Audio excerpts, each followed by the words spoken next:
Hello friends. इसके पहले के वीडियो में हम लोग ने डिस्प्ले का और ग्राफिक का सेक्शन डिस्कशन किया था। उसमें मैंने आपको बेसिक फ़ोन से लेके एडवांस लेवल तक के फ़ोन के अंदर आपको ग्राफिक सेक्शन कैसे देखने को मिलेगा, इसके बारे में हमने चर्चा की थी। अब आज का जो वीडियो है हमारा वो एलसीडी सेक्शन पे ही है, लेकिन लाइट डिपार्टमेंट पे है। यानी कि अगर उसमें एलईडी को लेकर आपका कोई दिक्कत है तो उसको आप कैसे फाइंड कर सकते हो, या एलईडी सेक्शन किस तरह से काम करता है वो हमें जानना है। लेकिन एलईडी सेक्शन को जानने से पहले हमें बूस्ट सप्लाई क्या है और बक सप्लाई क्या है, या बूस्ट या बक कन्वर्टर क्या है, उसको समझना ज़रूरी है। ज़्यादातर जो लोग मोबाइल के फील्ड में है उसमें मैंने ज़्यादातर देखा है कि बूस्ट और बक पर किसी ने आज तक वीडियो नहीं बनाया है। उसकी वजह शायद ये है कि उन लोगों को उतना नॉलेज नहीं है कि एक बक सप्लाई क्या होती है और बूस्ट सप्लाई क्या होती है। नाम तो सब जानते हैं, लेकिन एक्चुअल में वो क्या है वो शायद बहुत कम लोगों को पता होता है। क्योंकि बक सप्लाई है, जो बूस्ट सप्लाई तो समझो कि पहले से आ रही है मोबाइल में लाइट के सेक्शन में, तो हर कोई जानता है। लेकिन बक सप्लाई क्या होती है ये हर किसी को मालूम नहीं होता है।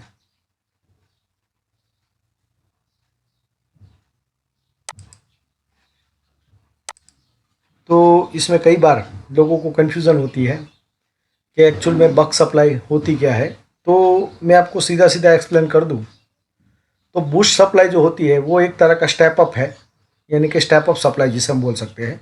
जिस तरह से हमने स्टेप अप और स्टेप डाउन ट्रांसफार्मर देखा था, उसी तरह से जब कम वोल्टेज में से ज़्यादा वोल्टेज करना हो तो मोबाइल की सर्किट के अंदर स्टेप अप ट्रांसफार्मर का यूज़ ना करके, क्योंकि स्टेप अप ट्रांसफार्मर के अंदर भी जनरली होता क्या है कि दो इंडक्टर को मिलाकर एक ट्रांसफार्मर बनता है, और ट्रांसफार्मर का यूज़ करके हम लोग स्टेप अप सप्लाई बना सकते हैं। लेकिन क्योंकि मोबाइल की पीसीबी बहुत छोटी होती है तो इसके अंदर थोड़ा जो टेक्नोलॉजी में अपग्रेड हुआ वो हिसाब से एक इंडक्टर कोयल का, यानी कि बूस्टर कोयल जिसे हम कहते हैं, बूस्टर कोयल का यूज़ करके एक बक सप्लाई या बूस्ट सप्लाई बनाई जा सकती है। तो वो बस बूस्ट सप्लाई और बक सप्लाई जो कि एक स्टेप अप और स्टेप डाउन प्रक्रिया ही है, इसके अलावा कुछ नहीं है। अगर उसको आप अच्छे से कंपोनेंट का आपके पास नॉलेज हो और अगर आप डायग्राम को देखेंगे तो आपको समझ में आ जाएगा कि बूस्ट सप्लाई और बक सप्लाई वो एक्चुअल में स्टेप अप और स्टेप डाउन ही है। बूस्ट सप्लाई के अंदर हम लोग क्या करते हैं कि जब लाइट के अंदर हम लोग बूस्ट कोयल का यूज़ करते हैं तो वहाँ पे हम लोग इनपुट के अंदर वीपीएच सप्लाई या वीबैट सप्लाई हम देते हैं, जो कि तकरीबन 4 वोल्टेज के आसपास होती है। और आउटपुट के अंदर हम लोग 15 से लेके 25-28 तक वोल्टेज वहाँ पे लेके आते हैं अलग अलग फ़ोन के अंदर। तो ये जो बूस्ट की प्रक्रिया है वो एक स्टेप अप की प्रक्रिया ही है, मतलब उसी तरह से उसको बनाया जाता है। और बक के अंदर क्या होता है कि बक के अंदर जनरल ये होता है कि हम लोग वी बस के अंदर, सपोज हमने चार्जिंग का सेक्शन की हम बात करें तो चार्जिंग के सेक्शन के अंदर जो बक सप्लाई लगी होती है, यानी कि बक कोयल का यूज़ किया जाता है, वो एक स्विचिंग सप्लाई पे किया जाता है, जहाँ पे हम लोग 5 वोल्टेज इनपुट करते हैं और आउटपुट में 3.6 से लेकर 4.2 तक के वोल्टेज हम लोग लेते हैं, यानी कि जो वोल्टेज है उससे थोड़ा कम करा के। तो इस तरह से बक का यूज़ होता है। इसके अलावा हम लोग ने देखा होगा कि जैसे आजकल के जो फ़ोन है, खास करके 4G फ़ोन में, पहले के फ़ोन में आपको पावर आईसी के आजू बाजू में बक कोयलें नहीं मिलती थी, लेकिन अब क्योंकि टेक्नोलॉजी में काफ़ी चेंजेस हुए हैं तो अभी के जो लेटेस्ट फ़ोन आप देखोगे तो उसमें पावर आईसी के अगल बगल में बहुत सारी बक सप्लाई होती है, जो कि 2.8, 1.8, 3 वोल्टेज इस तरह की जो सप्लाई होती है वहाँ पे बक सप्लाई बनाई जाती है। यानी कि बक सप्लाई में बूस्ट सप्लाई में डिफरेंस क्या है कि बूस्ट सप्लाई के अंदर जो आपका वोल्टेज का लेवल है उसको हाई किया जाता है। यानी कि सपोज 4 वोल्टेज से आपको 20 वोल्टेज चाहिए तो वो बूस्ट कन्वर्टर के द्वारा हम बना सकते हैं। और जहाँ पे हम बक की बात करें तो बक के अंदर क्या होता है कि जहाँ पे वोल्टेज का लेवल हम लोग हाई नहीं करना है, वो हमें थोड़ा कम करना है, लेकिन हमें एम्पियर लेवल हाई करना है। यानी कि जो हमारी स्पाइक बनेगी उसमें जो इलेक्ट्रॉन की संख्या होगी वो ज़्यादा होगी। जैसे हम लोग इनपुट करते हैं कि 1 एम्पियर की सप्लाई सपोज हमने इनपुट की है तो उसके अंदर एक साइकिल के अंदर 1000 इलेक्ट्रॉन है, लेकिन हमें जो आउटपुट में सप्लाई चाहिए वो 2 एम्पियर की चाहिए, यानी कि एक साइकिल के अंदर हमें 2000 इलेक्ट्रॉन चाहिए। तो ऐसी सप्लाइयाँ जो बक के द्वारा बनाई जाती है, जिसमें इलेक्ट्रॉन की मात्रा ज़्यादा होती है, यानी कि उसके अंदर करंट ज़्यादा होता है, वोल्टेज उतना ज़्यादा नहीं होता है। तो इस तरह की सप्लाइयाँ जो है वो पावर आईसी के द्वारा, या जैसे हम लोग ने देखा चार्जिंग सेक्शन वगैरह में हमें लोग एक बनाने की ज़रूरत पड़ती है, जो कि हम एक बक सप्लाई के द्वारा बनाते हैं। तो आज पहले हम डिस्कस करने वाले हैं, क्योंकि ये एक टाइप का पावर सप्लाई ही है कि किस तरह से ये बनता है। तो दुनिया का कोई भी बूस्ट सप्लाई आप ले लो, वो 4 चीज़ों से बनता है। उसमें एक होता है इंडक्टर, यानी कि जिसे हम बूस्टर कॉइल कहते हैं, एक होता है कैपेसिटर, एक होता है डायोड, और एक होता है ट्रांजिस्टर या मॉसफेट। तो ये 4 चीज़ें जो होती है इससे बनता है। और इसके अंदर जो एक सिग्नल दिया जाता है, जिसे हम PWM या पल्स विथ मॉड्यूल जिसे कहते हैं, ये PWM की हमें ज़रूरत पड़ती है अगर ऐसी सप्लाई हमें बनानी हो तो एक्चुअल में बूस्ट सप्लाई यानी कि बूस्ट कन्वर्टर किस तरह से काम करता है उसको हम थोड़ा यहाँ पे समझ लेते हैं। तो सपोज़ यहाँ पे हमने एक पॉजिटिव सप्लाई ली हुई है। ये पॉजिटिव सप्लाई के अंदर हमने एक बूस्टर कॉइल लगाई हुई है, जो कि यहाँ पे हमने सीरीज़ में बूस्टर कॉइल लगाई है, जिसके इनपुट पे हम वोल्टेज देंगे तो आउटपुट में हमें वोल्टेज देगा।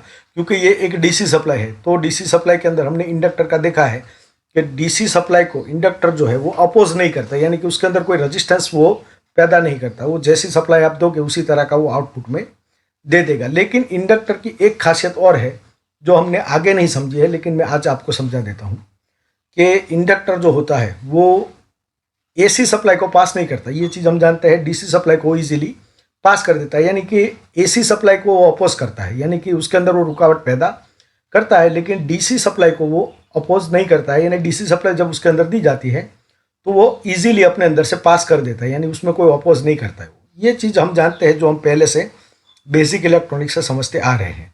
लेकिन जो इंडक्टर होता है उसकी एक खासियत और भी है कि इंडक्टर की जो सप्लाई होती है उसके अंदर अगर आप वेरिएशन डालो, यानी कि इंडक्टर के इनपुट पे अगर आप वोल्टेज का वेरिएशन डालो, जैसे 1 वोल्टेज, 2 वोल्टेज, 3 वोल्टेज, इस तरह से आप वेरिएशन वाली वोल्टेज डालो, या आप रुक रुक के वोल्टेज डालो, यानी कि उसको स्विचिंग कराओ, उसका वोल्टेज को आप बढ़ाओ कम करो, बढ़ाओ कम करो, तो ऐसी कंडीशन के अंदर इंडक्टर जो है वो रुकावट डालता है, यानी कि अपोज करता है, और अपने अंदर एक मैग्नेटिक फील्ड को जनरेट करता है।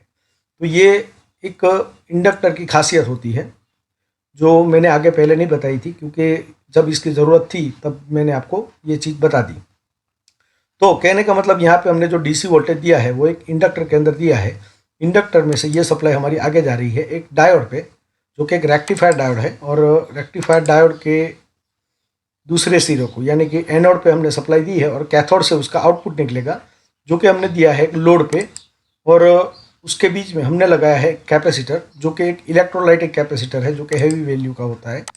और फिर ये सर्किट जो है हमारी पूरी हो जाती है।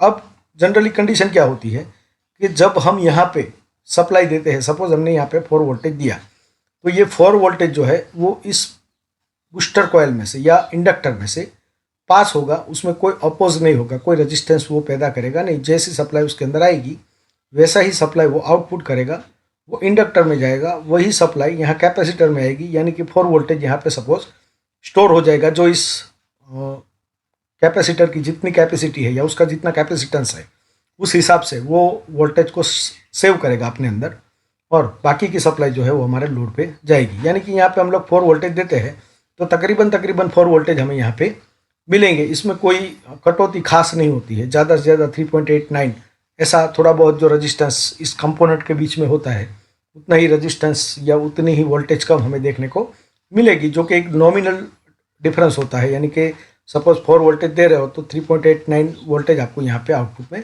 मिलेगा, उससे ज़्यादा फर्क नहीं पड़ेगा।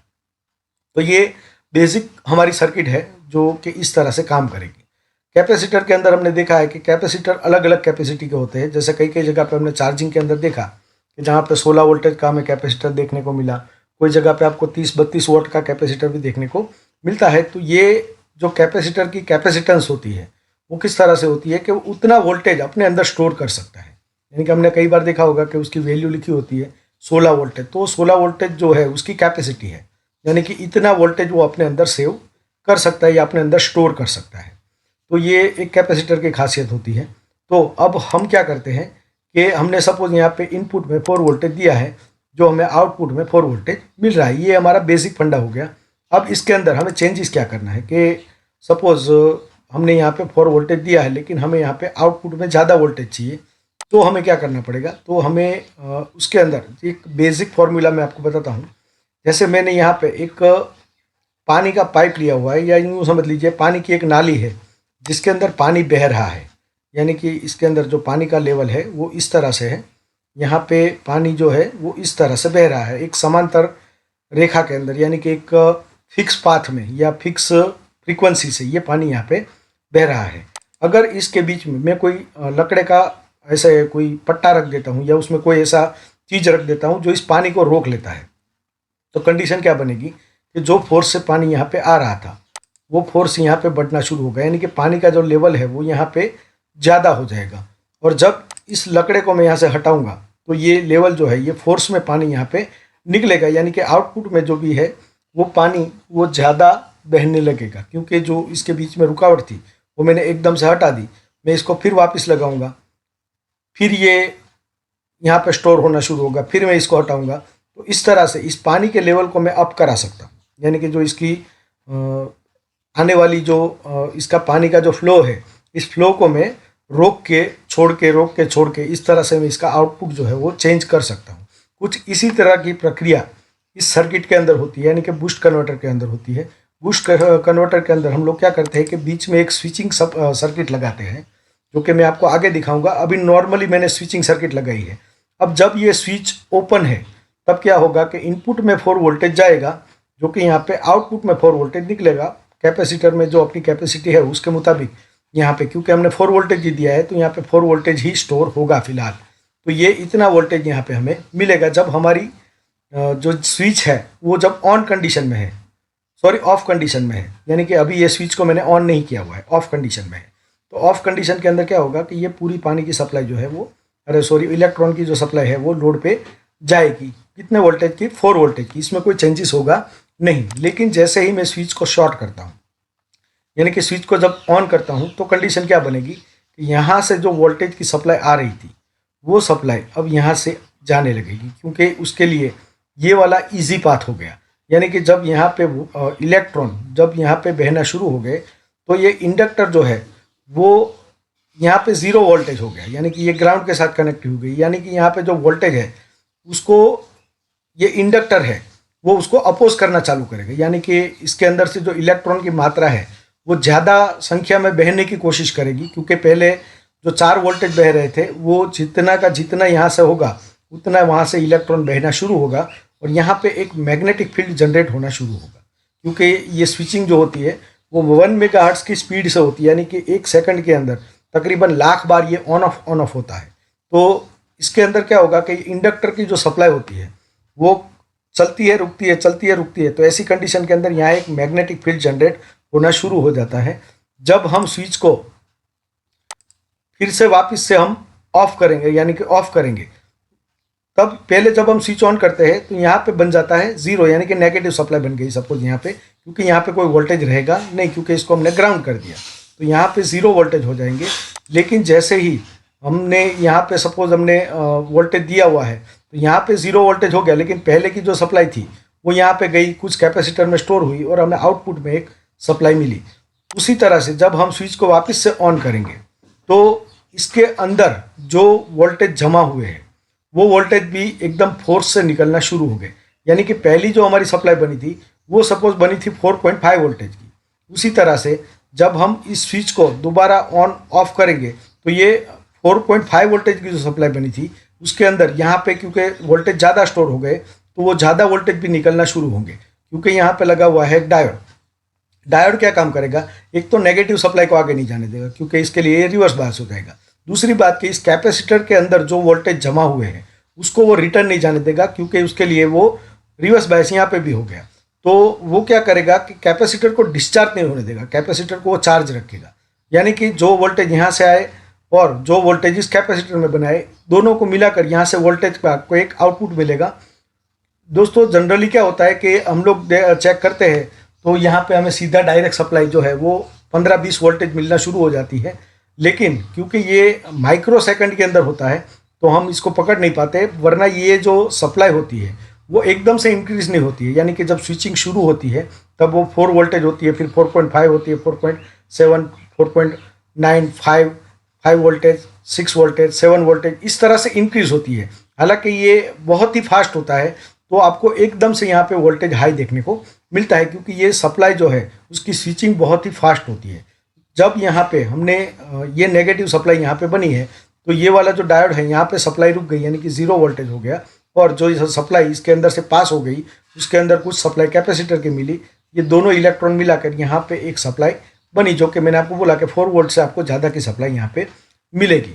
अब वापस से हम इस स्विच को बंद करेंगे तो वापस से यहाँ पे एक रेड सप्लाई मिलना शुरू होगी, यानी कि एक यहाँ पे पॉजिटिव सप्लाई जो है वो बनना शुरू होगी, जो कि इसके अंदर जो स्टोर हुए हैं वो इलेक्ट्रॉन प्लस यहाँ पे 4 वोल्टेज हमने दिया है, यानी कि कुल मिला के यहाँ पे जो वोल्टेज का लेवल है वो थोड़ा अप हो जाएगा।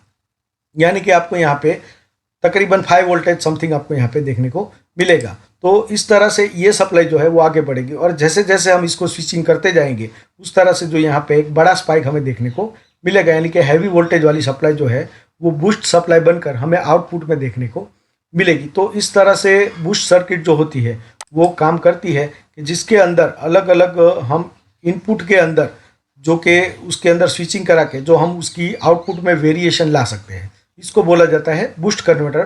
तो इस तरह से बूस्ट कन्वर्टर और जितने भी लाइट के सेक्शन है वो सारे के सारे बूस्ट कन्वर्टर पे ही काम करते हैं, और इसी तरह से इसका वर्किंग होता है। तो इसको हम एक मॉसफेट लगाकर इसको स्विचिंग कैसे कराते हैं वो भी हम देख लेते हैं। ये जनरली मैंने आपको एक आम सर्किट बनाकर दिखाई है, लेकिन इसमें मॉसफेट का यूज़ करके हम इस सर्किट को कैसे बना सकते हैं ये भी हम देख लेते हैं। तो अब हम कंपोनेंट लगा के देखते हैं कि बूस्ट कन्वर्टर सर्किट जो होती है वो किस तरह से काम करती है। तो यहाँ पे हमने एक इनपुट वोल्टेज लिया है, उसको दिया है हमने एक बूस्टर कॉइल के अंदर, उसके बाद उसमें लगाया है एक डायोड, और फिर वो लाइन गई है लोड पे, बीच में लगाया हमने एक कैपेसिटर, और ये लाइन जो है हमारी आई है वापस नेगेटिव पे, यानी कि हमारी कंप्लीट सर्किट हो गई। अब इसके अंदर हम लोग स्विचिंग के लिए यहाँ पे एक मॉसफेट लगा देते हैं, जो कि एक एन चैनल मॉसफेट का यूज़ किया गया है, और इसके ऊपर जब हम PWM सप्लाई, यानी कि जो कि एक लॉजिक सप्लाई है, यहाँ पे लॉजिक हाई लॉजिक लो वाली सप्लाई मिलेगी, उसी तरह से जो मॉसफेट है वो ऑन ऑफ होगा, और जैसे जैसे ये ऑन ऑफ होता जाएगा तो ये इंडक्टर के अंदर यहाँ पे मैग्नेटिक फील्ड बनना शुरू होगा, जो कि हैवी वोल्टेज बनाएगा, और ये हैवी वोल्टेज आउटपुट में निकालेगा। यहाँ पे नेगेटिव जो वोल्टेज है वो ये डायोड जो है उसको रेक्टिफाई करेगा, और आउटपुट के अंदर आपको ज़्यादा वोल्टेज मिलेंगे। यानी कि यहाँ पे जितना रोल इंडक्टर का है उतना ही यहाँ पे डायोड का है, और उतना ही यहाँ पे कैपेसिटर का है, क्योंकि कैपेसिटर में से जो सप्लाई निकलती है वो भी एक तरह का स्पाइक बनाती है। यानी कि यहाँ पे जैसे जैसे यहाँ पे वोल्टेज का लेवल बढ़ता जाएगा वैसे वैसे ये कैपेसिटर के वोल्टेज स्टोर करने का कैपेसिटी भी यहाँ पे है, तो यहाँ पे भी वोल्टेज का लेवल बढ़ता जाएगा, क्योंकि पहले यहाँ पे 4 वोल्टेज थे तो कैपेसिटर के अंदर 4 वोल्टेज स्टोर हुए, फिर जब यहाँ पे 5 होंगे, 6 होंगे, 7 होंगे, जैसे जैसे यहाँ पे वोल्टेज का लेवल बढ़ता जाएगा यहाँ पे कैपेसिटर के अंदर भी वोल्टेज ज़्यादा स्टोर होना शुरू होगा। यानी कि जब यहाँ पे से एक सप्लाई निकलेगी, सपोज यहाँ पे हमने इसको ऑन किया और यहाँ पे से एक सप्लाई निकली, और जब यहाँ पे एक सप्लाई हमारी आउटपुट पे इसको मिला के बन गई, लेकिन जब यहाँ पे ऑफ पीरियड होता है, यानी कि जब ये स्विच ऑफ होता है, ये स्विच ऑन होता है और ये वोल्टेज को ग्राउंड कर देता है, जब यहाँ पे कोई वोल्टेज नहीं होता है तो ये कैपेसिटर अपने आप को डिस्चार्ज करके यहाँ पे आपको एक सप्लाई, एक स्पाइक बना के देगा। यानी कि एक सप्लाई यहाँ से आएगी, एक सप्लाई कैपेसिटर के अंदर जो वोल्टेज स्टोर हुआ है उसकी निकलेगी। यानी कि यहाँ पे ये सारे कंपोनेंट का रोल क्या है ये आपको समझ में आ गया होगा, कि अगर आपका बूस्ट कॉइल जो है उसका अगर हेनरी में कोई प्रॉब्लम होगा, या बूस्ट कैपेसिटर अंदर से जो बूस्ट इंडक्टर जो है वो अंदर से शॉर्ट हो गया होगा, तो ये जो मैग्नेटिक फील्ड है वो नहीं बनाएगा, और आपको आउटपुट में यहाँ पे 4 वोल्टेज ही मिलेगा, क्योंकि यहाँ पे जो बूस्टिंग की प्रक्रिया होगी वो आपकी क्लोज हो जाएगी। जो हम आगे आगे जैसे LED सेक्शन आप चलते जाएंगे वैसे वैसे मैं आपको समझाता जाऊँगा, लेकिन यहाँ पे हर चीज़ का रोल होता है। यानी कि कई बार लोग ये करते हैं कि ये कैपेसिटर निकाल देते हैं, तो ये कैपेसिटर निकाल देने की वजह से जो आपका यहाँ का वोल्टेज का लेवल है वो गिर जाता है, यानी कि आपका लाइट स्लो हो जाना या प्रॉपरली आपका लाइट काम नहीं करना, तो इस तरह के प्रॉब्लम यहाँ पे आते हैं। और कई फ़ोन के अंदर यहाँ पे एक से ज़्यादा कैपेसिटरों का भी यूज़ होता है, कोई जगह पे 2 या 3 या 4 कैपेसिटर का भी यूज़ होता है, जो कि एक इलेक्ट्रोलाइटिक कैपेसिटर होता है। और ये सारे कैपेसिटर मिला के अपने अंदर से आउटपुट निकालते हैं, जिसकी वजह से हमें बूस्ट सप्लाई यहाँ पे बाहर देखने को मिलती है। तो इस तरह से ये जो सप्लाई है वो हमारी काम करती है, यानी कि ये जो है वो एक गुब्बारे की तरह काम करता है, यानी कि उसके अंदर हवा भरी जाती है फिर छोड़ी जाती है, हवा भरी जाती है फिर छोड़ी जाती है। तो जितना प्रेशर से इसमें हवा भरी है उतना प्रेशर से वो यहाँ पे छोड़ेगा, यानी कि एक तो प्रेशर उस पर दिया गया है और दूसरा इसके अंदर जो प्रेशर बना है, यानी जो मैग्नेटिक फील्ड के रूप में बना है, वो सारे वोल्टेज यहाँ से रिलीज होना शुरू होंगे और हमें आउटपुट में एक बूस्ट सप्लाई यहाँ पे देखने को मिलेगी। तो ये एक बूस्ट सप्लाई इस तरह से काम करती है। और जैसे मैंने आपको बताया कि बक सप्लाई के अंदर जो वोल्टेज है वो कम होते हैं, ज़्यादा नहीं होते हैं। लेकिन आजकल के फ़ोन के अंदर जो सर्किट का यूज़ होता है, जैसे यानी कि जैसे हम जो 4G के अभी के जो लेटेस्ट फ़ोन है जो कि 9 वोल्टेज तक का इनपुट आपका लेते हैं और ये 9 वोल्टेज से आपका जो है चार्जिंग उठाते हैं, यानी कि ये वोल्टेज लेवल भी हाई लेते हैं। तो यहाँ पे एक बूस्ट एंड बक कन्वर्टर रखा जाता है, यानी कि वो एक अलग तरह की सर्किट होती है जिसमें बूस्ट और बक दोनों का यूज़ किया जाता है, जो मैं आपको आगे चल के एक्सप्लेन करूँगा। फिलहाल यहाँ पे मैंने बूस्ट और बक दोनों सप्लाई बनाई है, लेकिन दोनों अलग अलग बनाई है। लेकिन आजकल के फ़ोन के अंदर चार्जिंग के अंदर बूस्ट और बक सप्लाई का दोनों का साथ में यूज़ होता है, यानी कि उसे बूस्ट बक कन्वर्टर बोला जाता है, जो आजकल के फ़ोन के अंदर ज़्यादातर यूज़ होता है, जो कि आपका 9 वोल्टेज तक का इनपुट यहाँ से वो खींचते हैं और आपकी बैटरी को एकदम फास्ट चार्ज करते हैं। तो इस तरह का भी आपको देखने को मिल रहा है, क्योंकि अभी ये बहुत ट्रेंड चल रहा है। अभी जितने जितने नए नए फ़ोन आ रहे हैं वो सारे फ़ोन के अंदर आप देखोगे तो वो हैवी वोल्टेज पे चार्ज हो रहे हैं। तो इस तरह की जो सप्लाई है वो बूस्ट बक कन्वर्टर सर्किट के द्वारा बनाई जाती है, जो कि इससे थोड़ी अलग है, लेकिन हालांकि कंपोनेंट सब यही वाले हैं, खाली उसमें थोड़ा सर्किट में चेंजेस है। तो ये बूस्ट कन्वर्टर हमने देख लिया। अब हम देख लेते हैं कि एक बक सप्लाई किस तरह से बनती है। तो ये वाली हमने देख ली यहाँ पे कि इतनी सप्लाई या इस तरह से बनती है। अब देखते हैं हम बक कन्वर्टर। तो बक कन्वर्टर के अंदर भी सेम टू सेम वैसे ही सप्लाई होती है, लेकिन वहाँ पे सिचुएशन ये होती है कि जो आपका मॉसफेट होता है वो इस तरह से लगाया जाता है, यानी कि सीरीज़ के अंदर लगाया जाता है। और आपकी जो बक कॉइल या बक कॉइल जो है वो तो लगती है सीरीज़ में ही, वैसे ही लगेगी। उसके बाद यहाँ पे कैपेसिटर आपका बीच में लगेगा, लेकिन डायोड जो लगेगा वो स्विच के और इंडक्टर के पहले लगेगा, यानी कि इंडक्टर के पहले और स्विच के बाद, और वो लगेगा पैरेलल में।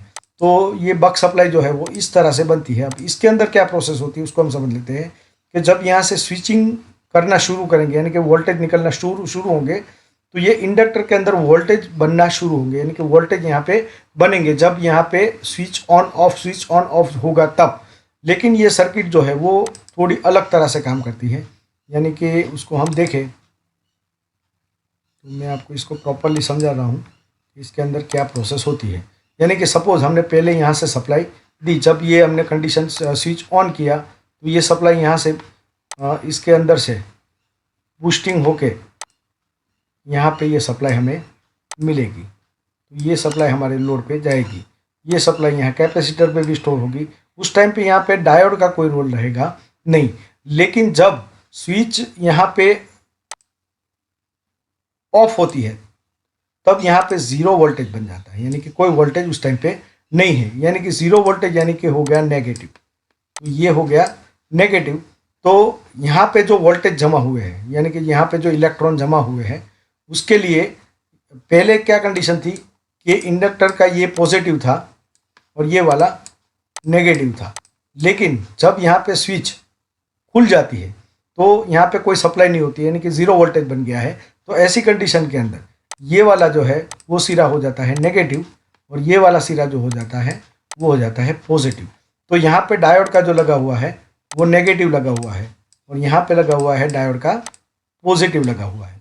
तो अब कंडीशन क्या बनेगी कि जब हमारी स्विच ओपन होगी तो ऐसी कंडीशन के अंदर ये डायोड जो है वो फॉरवर्ड बायस में आ जाएगा, यानी कि आपकी सप्लाई जो है वो यहाँ से इंडक्टर यहाँ से सप्लाई को रिलीज़ करेगा और ये सप्लाई यहाँ से रिलीज़ होके इस तरह से यहाँ पे पहुँचेगी। यानी कि यहाँ पे जो स्विचिंग सप्लाई बनेगी वो दोनों तरफ से बनेगी, क्योंकि हम लोग बूस्ट कैपेसिटर पे देखते हैं कि एक साइड पे कम वोल्टेज, एक साइड पे ज़्यादा वोल्टेज। तो इस तरह की जो सप्लाई बनती है वो एक बक सप्लाई बनती है, जिसमें वोल्टेज का लेवल तो हाई नहीं होता है, लेकिन यहाँ पे इलेक्ट्रॉन की मात्रा जो है वो बढ़ जाती है। इसीलिए यहाँ पे जो सप्लाई बनती है वो आपका लो वोल्टेज लेकिन हाई एम्पियर की सप्लाई यहाँ पे बनाई जाती है। यानी कि यहाँ पे ये कैपेसिटर जो है वो भी दोनों तरफ से काम करता है और ये डायोड जो है वो भी दोनों तरफ से काम करता है। और वो जो हमारा बूट कैपेसिटर होता है वो बूट कैपेसिटर यहाँ पे लगा होता है और ये यहाँ पे एक बूट कैपेसिटर लगा के ये सप्लाई यहाँ पे ये कैपेसिटर में दी गई है और ये कैपेसिटर में से ये सप्लाई वापस यहाँ पे जो स्विचिंग आईसी लगी होती है इस स्विचिंग आईसी को दिया जाता है। तो इस तरह से ये एक बक सप्लाई बनती है। और जैसे मैंने आपको बताया कि आजकल के फ़ोन के अंदर हम देखते हैं कि बूस्ट और बक सप्लाई दोनों साथ में होती है, तो उसमें थोड़ा सर्किट में चेंजेस है, लेकिन फिलहाल मैंने ये सर्किट बनाई हुई नहीं है। तो मैं आगे चल के आपको जब इसका मैं कोई हैवी वोल्टेज वाला जब आपको प्रैक्टिकल दिखाऊंगा, इसके अंदर मैं आपको पूरा ये सेक्शन जो है बूस्ट और बक कन्वर्टर का वो किस तरह से काम करता है उसके बारे में हम डेफिनेटली डिस्कशन करेंगे। तो फिलहाल ये बक और बूस्ट कन्वर्टर का जो सर्किट मुझे आपको दिखाना था वो यहाँ पे एंड हो जाता है और अब हम स्टार्ट करते हैं एलईडी सेक्शन। तो दोस्तों लाइट सेक्शन की हम बात करें तो अभी तक जितने अलग अलग फ़ोन के अंदर जो लाइट सेक्शन देखने को मिले हैं वो सारे के सारे मैं आपको दिखाऊंगा एक स्टार्टिंग बेसिक फ़ोन से। तो जनरली जो कीपैड वाले फ़ोन होते हैं या चाइना के मोबाइल जो थे कीपैड वाले, उसके अंदर जो 3 या 4 एलईडी का यूज़ कर एक लाइट सेक्शन बनाया जाता था जिसके अंदर वोल्टेज का कोई बूस्टिंग नहीं कराया जाता था, लेकिन बैटरी की सप्लाई से ही, क्योंकि वो जो एलईडी आती थी वो कम वोल्टेज की आती थी, तो बैटरी की सप्लाई पे ही वो एलईडी जल जाती थी। और उसको ग्लो कराने के लिए यानी कि एलईडी को ऑन करने के लिए वहाँ पे जो कि एक डायोड होता है, एलईडी यानी कि लाइट एमिटिंग एक डायोड होता है जिसको एक पॉजिटिव और एक नेगेटिव सप्लाई की ज़रूरत पड़ती है, जो कि यहाँ पे स्विचिंग करा के यानी कि उसको ऑन ऑफ करा के, यानी कि जब आपको इनेबल करना हो लाइट तब वो इनेबल होगी, जब डिसेबल करना हो तो डिसेबल होगी। तो ये एक नॉर्मल सर्किट है जो कि कीपैड वाले फ़ोन के अंदर आपको जितने भी कीपैड वाले फ़ोन है या चाइनीज़ फ़ोन है कीपैड वाले, उसके अंदर आपको इसी तरह का एक चार्जिंग सेक्शन देखने को मिलेगा जिसके अंदर मेन सप्लाई जो होती है वो हमारी वीपैड की सप्लाई है। मैंने यहाँ पे 4 वोल्टेज फॉर एग्जांपल लिया हुआ है। यहाँ पे आपको 3.6 से लेके 4.2 वोल्टेज तक की सप्लाई देखने को मिल सकती है जो कि हमारी बैटरी की सप्लाई होती है, जो एक इंडक्टर कॉयल के अंदर दी जाती है। दोस्तों जहाँ पे भी मैंने ये पर्पल कलर की इंडक्टर कॉयल ली है तो ये एक फिल्टर कॉयल है, यहाँ पे ये कोई बूस्ट या बक कॉयल नहीं है, क्योंकि बूस्ट और बक कॉयल जहाँ पे मैंने यूज़ की है वहाँ पे मैंने रेड कलर लिया हुआ है। तो यहाँ पे ये पर्पल कलर मैंने लिया है, तो ये एक नॉर्मल फिल्टर कॉयल है जिसके अंदर से जो हमारी सप्लाई है वो जाती है एलईडी के एक पॉजिटिव पे, यानी कि एलईडी के एनोड पे, वही सप्लाई जाती है एलईडी के एक दूसरे एनोड पे। और उसी तरह से यहाँ पे 3 एलईडी सपोज लगाई हुई है, तो ये तीनों के एनोड पे यहाँ पे से वीबैट सप्लाई जो है वो डायरेक्ट मिलती है। यानी कि आप इस फ़ोन के अंदर कभी भी एलईडी पे चेक करोगे तो एलईडी के पॉजिटिव पे आपको बैटरी के सेम वोल्टेज यहाँ पे देखने को मिलेगा। अब जब इसको नेगेटिव सप्लाई दी जाएगी तब जाके ये एलईडी जो है वो ग्लो करना शुरू करेगी। तो इसकी नेगेटिव सप्लाई जो होती है वो सप्लाई जो है उसको स्विचिंग कराया जाता है, यानी कि उसको ऑन ऑफ कराया जाता है। तो ये तीनों जो डायोड है यानी कि जो लाइट एमिटिंग डायोड है, इसका जो कैथोड है उसको वहाँ से निकाल कर मिलाया जाता है, यानी कि एक साथ किया जाता है और उस सप्लाई को जोड़ा जाता है एक रजिस्टर के द्वारा एक सीपीयू के अंदर। तो ये जो सप्लाई होती है ये सीपीयू से कनेक्टेड होती है, यानी कि सीपीयू जब हम डिस्प्ले ऑन करते हैं तो सीपीयू जो है इस नेगेटिव को रिलीज करता है, यानी कि इस लाइन को वो शॉर्ट कराता है ग्राउंड के साथ। जब ये लाइन ग्राउंड के साथ शॉर्ट होती है तब पॉजिटिव तो ऑलरेडी यहाँ पे मिल रहा है, यानी कि उसको नेगेटिव मिलना शुरू हो जाता है और एलईडी ग्लो करना शुरू कर देती है। तो एक तरह से एकदम सिंपल सर्किट होती है, इसके अंदर कोई और ज़्यादा मगजमारी नहीं है। अगर ये वाली लाइन को आप डायरेक्ट ग्राउंड कर दोगे तो ये एलईडी जो है वो बंद नहीं होगी, आपकी ऑन की ऑन ही रहेगी। तो इस तरह से एक रजिस्टर लगाकर उसको सीपीयू से उसको कंट्रोल किया जाता है, यानी उसके नेगेटिव को इनेबल डिसेबल इस तरह से किया जाता है और ये एलईडी जो है हमारी काम करती है। तो ज़्यादातर कीपैड वाले फ़ोन के अंदर आपको यही वाला सेक्शन देखने को मिलता है। अब इसके आगे का एक और सेक्शन देखें हम, तो जिसके अंदर मैंने यहाँ पे एक एलईडी ली है जिसमें एक एनोड कैथोड है, एक दूसरी एलईडी ली है जिसका भी एक एनोड कैथोड है और एक और एलईडी ली है जिसका भी एक एनोड कैथोड है। तो ये तीनों एनोड कैथोड के अंदर क्या है कि इसके तीनों के कैथोड को निकाल कर बाहर किया गया है और उसमें एक रजिस्टर लगाकर उसको ग्राउंड किया गया है, यानी कि यहाँ पे इस कैथोड को यहाँ पे परमानेंटली सप्लाई मिल गई, यानी कि इसको ग्राउंड प्रॉपरली मिल गया है, क्योंकि ये एक लोअर ओम्स का रजिस्टर होता है। यहाँ पे ये ज़्यादा वैल्यू का नहीं होता है, जनरली आपको 1 ओम्स से लेकर 10 ओम्स तक का रजिस्टर यहाँ पे देखने को मिलता है, यानी कि इसकी ग्राउंड सप्लाई जो है, कैथोड है जो इसको ऑलरेडी ग्राउंड किया गया है, यानी कि इसकी पॉजिटिव सप्लाई को हम चालू बंद करवाएंगे।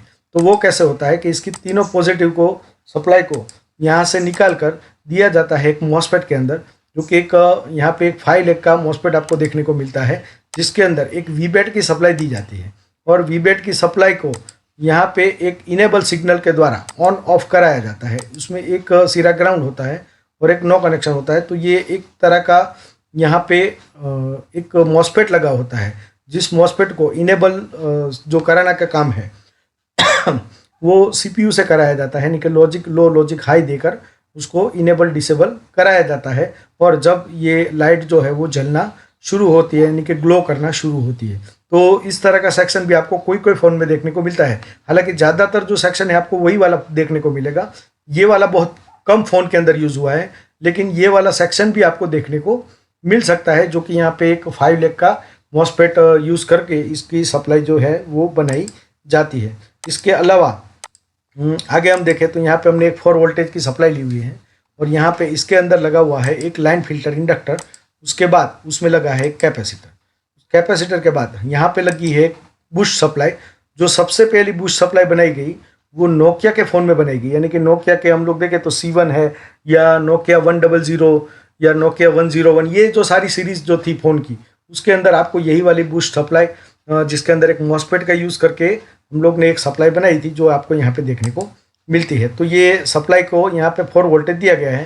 तो यहाँ पे अभी फ़िलहाल कोई स्विचिंग की क्रिया नहीं होगी, तो यहाँ से 4 वोल्टेज आएंगे जो इस डायोड में से होके यहाँ से आगे जाएंगे। इसके अंदर एक इलेक्ट्रोलाइट कैपेसिटर रखा हुआ है और ये सप्लाई जाएगी आपके डायोड के, यानी कि LCD LED होती है उसके एनोड पे। तो ये इस फ़ोन के अंदर हम देखेंगे तो LCD LED जो होती है उसमें एक ही LED का यूज़ किया जाता था और उसके कीबोर्ड के अंदर हम देखें तो वहाँ पे 2 LED का यूज़ किया जाता था, जो कि सीरीज़ में होती है यहाँ पे LED। तो कीपैड के अंदर 2 LED होती है। डिस्प्ले के अंदर आपको एक क्रॉस में LED रखी हुई एक कोने में देखने को मिलती थी, जिससे हमारी डिस्प्ले काम करती थी। और ये सप्लाई जो है इसको आगे चल के वीबैट के साथ ही जोड़ा जाता है, यानी कि कुल मिला के आप देखो तो ये पूरी की पूरी सर्किट जो है वो एक तरह से ओपन सर्किट ही है, यानी कि यहाँ से 4 वोल्टेज दिया गया है। आपको ऐसे घूम के फिर के वापस आओगे तो ये सप्लाई आपकी वीबैट के साथ मिलेगी, यानी कि ये LED के अंदर दोनों साइड में आपको 4 वोल्टेज ही देखने को मिलेगा स्टैंड बाय कंडीशन के अंदर। लेकिन इसके अंदर जब स्विचिंग कराया जाता है, यानी कि इसके अंदर एक लगाया जाता है मॉसफेट, तो ये मॉसफेट के ऊपर जब PWM सिग्नल दिया जाता है, यानी कि जब इसके अंदर लॉजिक हाई लॉजिक लो दिया जाता है, तब ये LED जो है वो काम करना शुरू करती है। क्योंकि जैसे हमने बक सप्लाई बूस्ट सप्लाई जैसे देखी, तो उस तरह से ये इंडक्टर के अंदर से हैवी वोल्टेज बनना शुरू होंगे, क्योंकि ये जो सप्लाई है वो बंद होगी चालू होगी बंद होगी चालू होगी, तो ये इंडक्टर अपने अंदर जो है वो मैग्नेटिक फील्ड जनरेट करना शुरू करेगा और यहाँ से आउटपुट में हमें हैवी वोल्टेज की सप्लाई बना के देगा। तो यहाँ पे हमने 4 वोल्टेज दिया है, तो सपोज आउटपुट में हमें यहाँ पे 12 वोल्टेज की सप्लाई यहाँ पे देखने को मिलती है, क्योंकि इसमें जो 3 LED यूज़ की गई होती है वो 4 वोल्टेज की होती है, यानी कि 4 वोल्टेज की एक LED होती है, क्योंकि यहाँ पे सीरीज़ में लगी है। तो ये तीनों मिलके 12 वोल्टेज यहाँ पे खर्च करती है। तो ये 12 वोल्टेज इस मॉसफेट और ये बूस्ट कॉइल के द्वारा यहाँ पे बनाए जाते हैं। तो जब ये PWM सिग्नल मिलना शुरू होते हैं तो उसी तरह से यहाँ पे आउटपुट में सप्लाई बनना शुरू होती है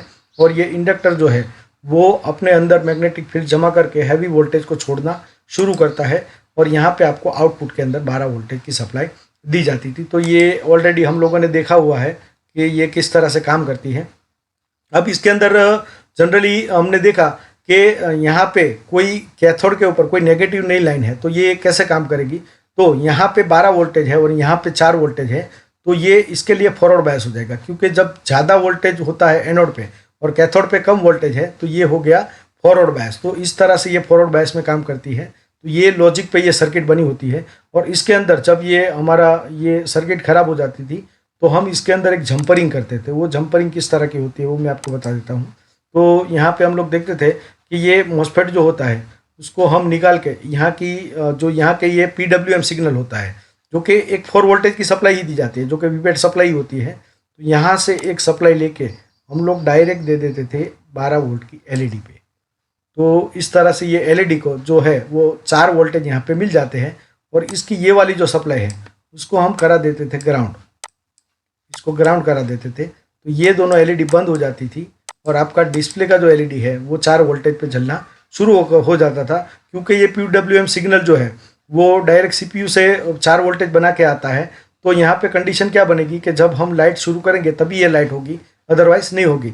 वरना हम इसको वीबैट वाला 4 वोल्टेज देके भी हम इसको ऑन करा सकते हैं, लेकिन वो परमानेंटली ऑन रहेगी। लेकिन यहाँ पे क्योंकि ये लॉजिक हाई लो होता है जब इसको हम ऑन करते हैं तब, तो इसकी वजह से ये जो एलईडी है हमें जब शुरू करनी होगी तभी शुरू होगी, अदरवाइज ये होगी नहीं। तो इस तरह से ये एलईडी को हम काम करा सकते थे।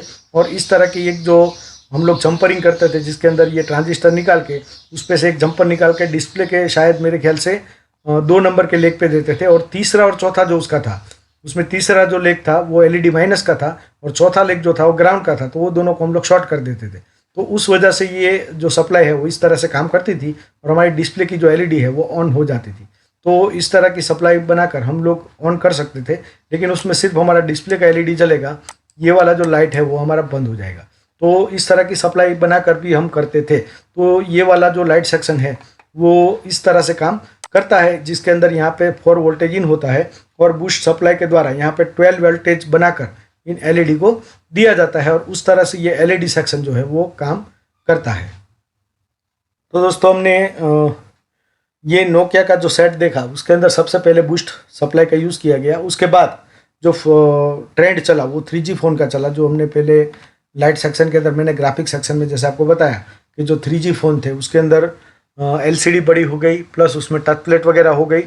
तो ऐसे फ़ोन के अंदर एक 6 लेग का IC वहाँ पे यूज़ किया गया था, जिसके अंदर से एक लाइट सेक्शन बनाया जाता है। और वो लाइट सेक्शन जो है वो किस तरह से काम करता है उसको हम समझ लेते हैं। तो यहाँ पे मैंने एक 6 लेग का IC लिया हुआ है और इसके अंदर हम देखें तो 1 2 3 4 5 6 इस तरह से 6 लेग इसके होते थे। तो ये 6 लेग की जो IC होती है ये सबसे ज़्यादा फ़ोन के अंदर 3G फ़ोन के अंदर आप देखोगे तो आपको यूज़ करने को देखने को मिलेगी, जो कि लाइट सेक्शन के अंदर सबसे कॉमन IC आज तक की डेट में देखा जाए तो सबसे ज़्यादा फ़ोन में आपको यही वाली देखने को मिलती है। तो ये जनरली 3G फ़ोन के अंदर देखने को मिलती है। इसके अंदर एक वीबैट सप्लाई बनाई जाती है, जिसके अंदर एक नॉर्मल कॉयल लगाई जाती है, यानी कि लाइन फिटर लगाया जाता है, और बाद में ये सप्लाई के अंदर एक कैपेसिटर लगाकर ये सप्लाई जो है इस IC को दी जाती है, जिसकी 6 नंबर की पिन पे आपका वोल्टेज जो है वो इन होता है। दोस्तों ये IC की डिज़ाइन देखें तो या 2 या 3 टाइप की डिज़ाइन है, लेकिन सबसे ज़्यादा जो डिज़ाइन है वो यही वाली है। तो मैंने लेग भी उसी तरह से लिया है। ज़्यादातर IC में आपको यही वाली डिज़ाइन देखने को मिलेगी। अदरवाइज़ कोई फ़ोन के अंदर ये लेग का जो कॉन्फ़िगरेशन है वो अलग अलग हो सकता है, यानी कि मैंने जैसे यहाँ पे 6 नंबर पे दिया हुआ है तो कोई में 2 नंबर पे या 3 नंबर पे या 1 नंबर पे ऐसा चेंजेस हो सकता है। लेकिन ज़्यादातर फ़ोन के अंदर आप समझ लो 80% फ़ोन के अंदर आपको यही वाला सेक्शन देखने को मिलेगा, जिसके अंदर 6 नंबर के अंदर हमारा वोल्टेज इन होता है और उसी में से एक सप्लाई निकाल कर एक बूस्टर कॉयल में दी जाती है, और वो बूस्टर कॉयल की जो लाइन होती है वो दी जाती है 1 नंबर पर, जिसे बोला जाता है स्विचिंग सप्लाई की लाइन। यानी कि यहाँ से हमारा स्विचिंग आउटपुट भी बनेगा और ये वाली बूस्टर कॉयल का भी आउटपुट बनेगा, यानी कि स्विचिंग सप्लाई जो बनेगी ये दोनों के माध्यम से यहाँ से बनाई जाएगी, जो कि हमारा आउटपुट वोल्टेज होगा यानी कि जो लोड पे जाएगा। लेकिन लोड पे जाने से पहले वहाँ पे लगाया जाता है एक डायोड, जो कि रेक्टिफिकेशन का काम करता है। और फिर ये जो सप्लाई के अंदर एक लगाया जाता है इलेक्ट्रोलाइट कैपेसिटर, जो कि हमने बूस्ट सर्किट जो कन्वर्टर सर्किट देखी उसी तरह की ये सर्किट है, जिसके अंदर यहाँ पे ये स्विचिंग कराया गया है। और ये बूस्टर कॉयल के अंदर से जो वोल्टेज निकलेगा वो यहाँ से डायोड में से होके एक कैपेसिटर में से होके ये लाइट पे जाता है, यानी कि LED के अंदर जाता है। तो जनरली ये फ़ोन के अंदर हम देखते हैं तो ये 6 लेग की 6 LED वाला एक स्ट्रिप होता था, जो कि डिस्प्ले के नीचे की साइड में यहाँ पे लगा होता है। इसमें 6 LED या 8 LED भी आपको देखने को मिल सकती है, जो कि अलग अलग फ़ोन के अंदर अलग अलग होती है। तो इस तरह से यहाँ पे ये LED के अंदर यहाँ पे इसका एनोड मिल गया, जो कि यहाँ पे स्विचिंग करा कर दिया जाता है, यानी कि आपका जो इनपुट वोल्टेज है वो यहाँ से जाएगा, वो 6 नंबर के पिन पे जाएगा, उसी में से एक लाइन दी होती है बूस्टर कॉयल के साथ, और वही लाइन जो है वो आपकी आगे चल के जाती है एक डायोड और कैपेसिटर में से होके आपके लाइट पे, यानी कि LED का जो पॉजिटिव है वो हमने स्विचिंग करके यहाँ पे बना लिया। अब रही इसकी बात कैथोड की, यानी कि इसके माइनस की। तो इसके माइनस के अंदर एक लगाया जाता है रजिस्टर, जो कि 1 ohms से लेकर 10 ohms तक का होता है। यहाँ पे मैंने 1.10 लिख दिया है, लेकिन यहाँ पे 1 ohm से 10 ohms है ये। तो इतनी वैल्यू का रजिस्टर यहाँ पे बहुत ही कम वैल्यू का रजिस्टर होता है, यानी कि ये रजिस्टर लगाकर इसको ग्राउंड कराया जाता है और यही वाली जो सप्लाई है इसकी एक लाइन दी जाती है 3 नंबर के पिन पे, यानी कि उसको नेगेटिव फीडबैक भी हम बोल सकते हैं। तो ये एक नेगेटिव फीडबैक की लाइन होती है जो कि यहाँ पे माइनस यानी कि कैथोड की लाइन के साथ जुड़ी होती है, जो इस आईसी को मिलना कंपलसरी है। इसकी एक लाइन होती है ग्राउंड, जो कि 2 नंबर की पिन होती है, वो हमेशा इसकी ग्राउंड रहती है। अब इसके अंदर एक पॉजिटिव फीडबैक भी लिया जाता है, यानी कि आपकी आईसी जो है, यानी कि ये वाली जो आईसी है, ये आपके आउटपुट को जांचेगी, यानी कि इसके अंदर आपका आउटपुट का स्विचिंग वोल्टेज जो है वो बन रहा है या नहीं, या आगे आपका कोई जो सर्किट है उसमें कोई शॉर्टिंग होगा तो ऐसी कंडीशन में वो आपका स्विचिंग कराना बंद कर देगी और आपको आउटपुट में कोई वोल्टेज निकाल के देगा नहीं। ये पूरी सर्किट कैसे काम करती है मैं बाद में समझाता हूँ, लेकिन पहले इसके डायग्राम को थोड़ा समझ लेते हैं हम लोग। तो जनरली क्या होता है कि इलेक्ट्रॉन यहाँ से बहना शुरू होता है, यानी कि जो वोल्टेज है हमारे यहाँ पे 6 नंबर के पिन पे भी जाएंगे और ये बूस्टर कॉयल में से होके ये सप्लाई जो है वो यहाँ से निकलेगी और यहाँ से जो स्विचिंग सप्लाई निकलेगी उसके साथ मिलेगी, यानी कि यहाँ पे इलेक्ट्रॉन जो है यानी कि जो वोल्टेज है वो बढ़ जाएगा, यानी कि बड़ा हो जाएगा वोल्टेज। तो यहाँ पे ये वोल्टेज बढ़ के ये जाएगा आपके डायोड के अंदर, डायोड के अंदर से होके ये कैपेसिटर के अंदर स्टोर भी होगा और उस तरह से ये वोल्टेज जो है वो जाएगा एलईडी के अंदर से। लेकिन इसके ऊपर अभी हमने इनेबल सिग्नल नहीं दिया है तो ये एलईडी जो है वो जलना शुरू होगी नहीं, यानी कि अभी जो वोल्टेज जा रहा है वो सिर्फ 4 के 4 वोल्टेज ही जा रहे हैं। लेकिन जैसे ही हम इसके ऊपर इनेबल सिग्नल देंगे, यानी कि यहाँ पे से इसको हमने इनेबल दिया है तो उसके अंदर एक 100K का रजिस्टर ग्राउंड किया होता है इस लाइन पे और ये 4 नंबर के पिन पे दिया जाता है इनेबल सिग्नल। जब इसको इनेबल सिग्नल मिलता है तब क्या होता है कि यहाँ पे से ये सपोज इनेबल सिग्नल मिला तो आपका जो इलेक्ट्रॉन है जो यहाँ तक आपके वोल्टेज आ रहे हैं वो वोल्टेज आईसी में भी जाएंगे, यहाँ से इस बूस्टर कॉयल के अंदर भी जाएंगे और ये बूस्टर कॉयल जो है वो आपका मैग्नेटिक फील्ड जनरेट करना शुरू कर देगी और इस तरह से यहाँ पे जो आपको वोल्टेज मिलेंगे वो हैवी वोल्टेज मिलेंगे।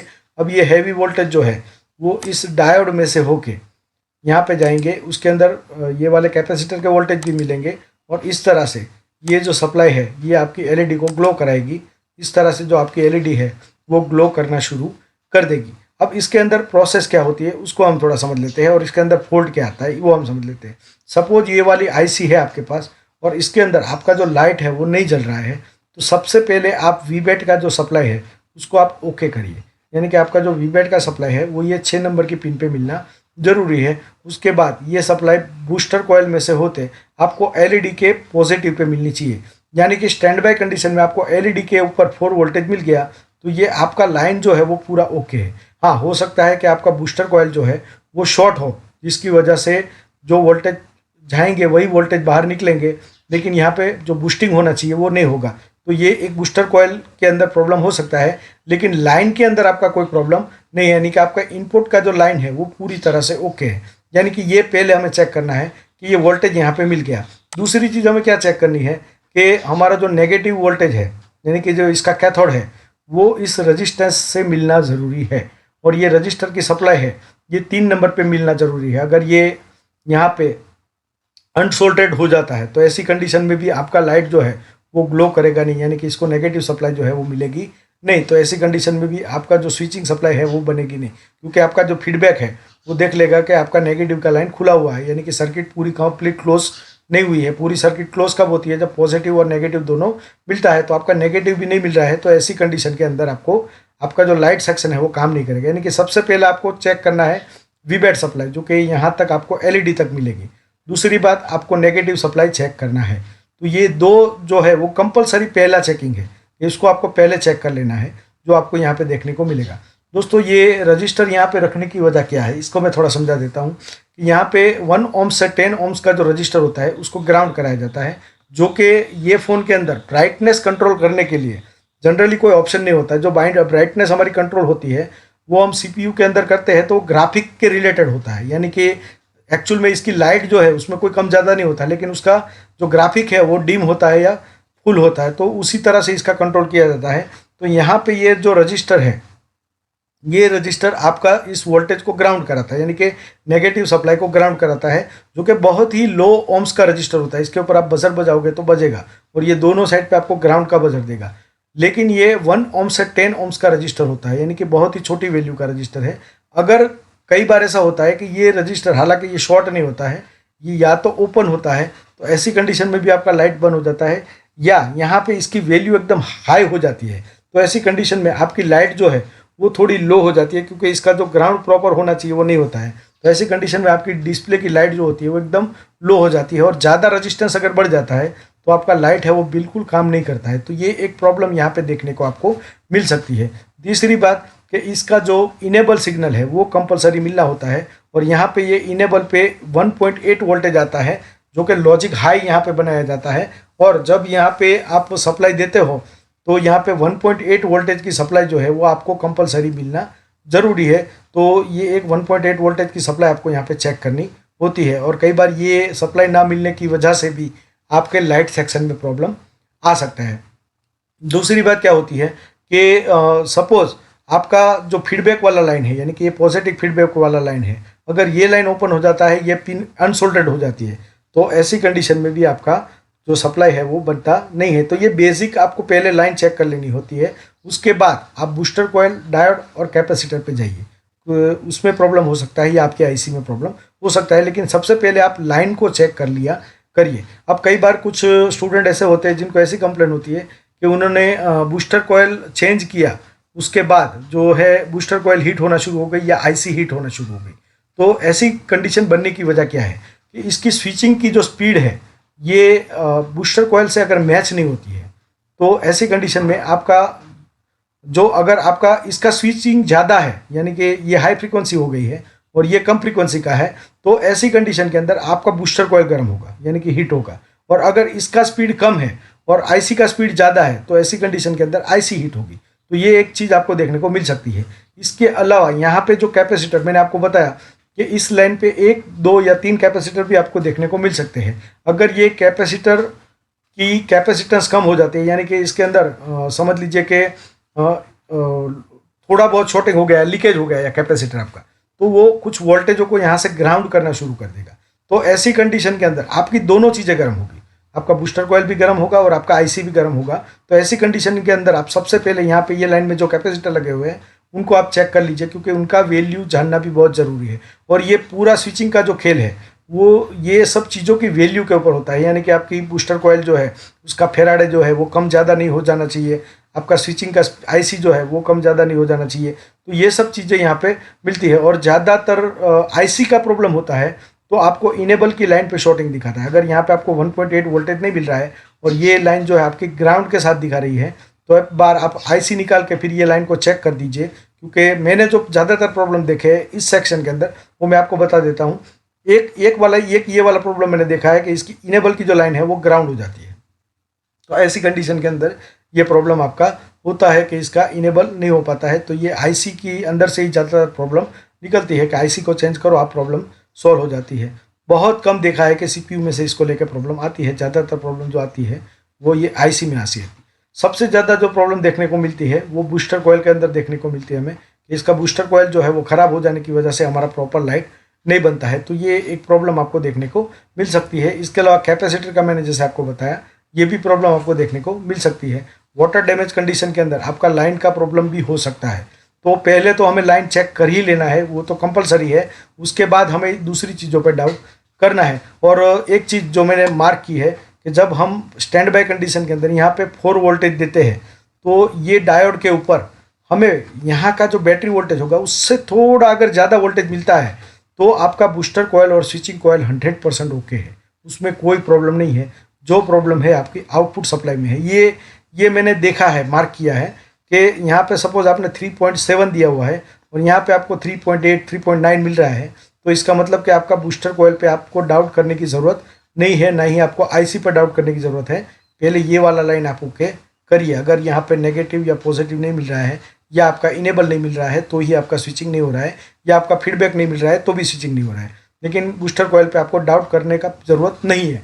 लेकिन अगर फिर ये सब चेक करने के बाद नहीं होता है तो फिर आप बूस्टर कॉइल और आईसी को 1 बाय 1 चेंज करके देख ले। लेकिन ज़्यादातर ये वाले जो प्रॉब्लम मैंने आपको बताया वही आपको देखने को मिलते हैं, और इसको चेक करने में ज़्यादा से ज़्यादा 10 मिनट लगती है, उससे ज़्यादा का टाइम नहीं लगता है। तो इतनी चीज़ें, ये फॉल्ट मैंने देखे हैं आज तक, जो मैंने आपको बता दिए कि इतने फॉल्ट मिलते हैं। और ये मैंने आपको जैसे बताया कि ये वाला जो रजिस्टर है उसका भी बहुत महत्व है।